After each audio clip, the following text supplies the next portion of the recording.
ఈ ఏడాదికి నీట్ అర్హత మార్కులు తగ్గించాలని కేంద్ర వైద్య ఆరోగ్య శాఖ మంత్రి జేపీ నడ్డాకు విజ్ఞప్తి చేస్తున్నట్లు మంత్రి కోమటిరెడ్డి శ్రీనివాస్ వెల్లడించారు. విశాఖలో ఈఎస్ఐ ఏర్పాటుపై దత్తాత్రేయతో మాట్లాడారన్నారు. వైద్య విద్యార్థులకు ట్యాబ్లను త్వరలోనే అందిస్తామని కోమినేని చెప్పారు. నీట్ ఎగ్జామ్లో ఆంధ్ర నుంచి తక్కువ, తెలంగాణ నుంచి మరీ తక్కువ క్వాలిఫై అయ్యారు. అందుకని ఆ క్వాలిఫైయింగ్ మార్క్ని రెడ్యూస్ చేయమని అడిగాను.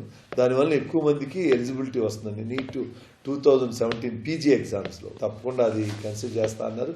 అలాగే ఉద్దానానికి ఒక టీంను ఆల్రెడీ పంపించారు, ఇంకో టీము ఎల్లుండి నుంచి వస్తున్నారు. అందుకని థ్యాంక్స్ చెప్పాను.